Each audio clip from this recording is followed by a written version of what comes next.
இல்லை, இது வந்து ரொம்ப பெரிய பர்டிகுலரான ரீசன்லாம் இருக்கும் நான் பார்க்கல.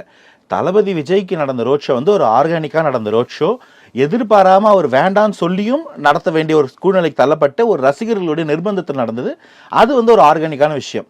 திமுக இன்னைக்கு பொதுக்கூட்டம் நடத்தியிருக்காங்கன்னா, நான் திரும்ப வந்து தாவேக்காங்க நடத்தினதால மட்டும் திமுக நடத்துறாங்கன்னு சொல்லி நான் வந்து அப்படி வந்து ஒரு அநாகரிகமான அரசியல் பேச விரும்பல. திமுகவுக்கு ஒரு சென்னையை தாண்டின ஒரு இடத்துல நடத்தணும் போது நல்ல ஒரு ஃபுட்டிங் இருக்கக்கூடிய இடம் மதுரை.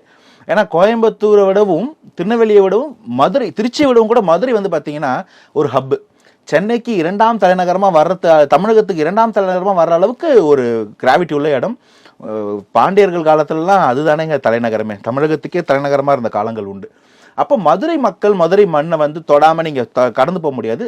தமிழகத்தோட centre point. ஆனால் அதெல்லாம் வந்து திமுகவோ சரி பாஜகவோ சரி மதுரையில் ஆரம்பிக்கிறது பிரச்சனை கிடையாது. ஆனால் தாவேக்கா பண்ணதை ரெப்ளிகா பண்ண ட்ரை பண்ணும்போது என்ன ஆகுதுன்றதை நம்ம பார்க்கணும். தாவேக்காக்கு ஒரு ரோட் ஷோ நடந்துச்சு கோயம்புத்தூரில். அது எப்படி ஆர்கானிக்காக இருந்துச்சு, அடுத்த நாளே எப்படி பக்கத்து ஊர்லேருந்துலாம் பஸ்ஸில் கொண்டு வந்தாங்கன்றது பார்த்தோம். அதே மாதிரி மதுரையிலையும் ஒரு அன்பிரசிடென்டட் ஒரு ஆர்கானிக் ஷோ நடந்துச்சு. அடுத்த நாள் அடுத்த வாரங்களில் நடந்தக்கூடிய முதல்வருடைய ரோட் ஷோவில் அந்த கூட்டம் இல்லை. அது நம்மளால எவிடென்ட்டாக பார்க்க முடிஞ்சிச்சு. அப்பயும் பார்த்தா வேற ஒரு ஊர்லேருந்து டாடா ஏஸ்ல கொண்டு வந்து இருப்பாங்க. ஸோ மதுரைக்கு ஈவென்ட் பண்ணுறது தப்பு இல்லை. மதுரையில் யார் வேணா இப்போ ஈவென்ட் பண்ணுங்க, நல்லபடியாக பண்ணுங்க. அங்க யாரு வர்றா, யாருக்கு வர வைக்கப்படுகிறது, யாருக்கு வர வைக்க ட்ரை பண்ணாலும் வரல அப்படின்றதான் கேள்வி. அந்த இடத்துல பாஜகவையும் திமுகவையும் ஒரு சேர ஜெயிக்குது தாவேக்கா அப்படின்றதான் ஃபேன் ஃபாலோயிங்லையும் இந்த க்ரௌட்லையும் பார்க்குறேன்.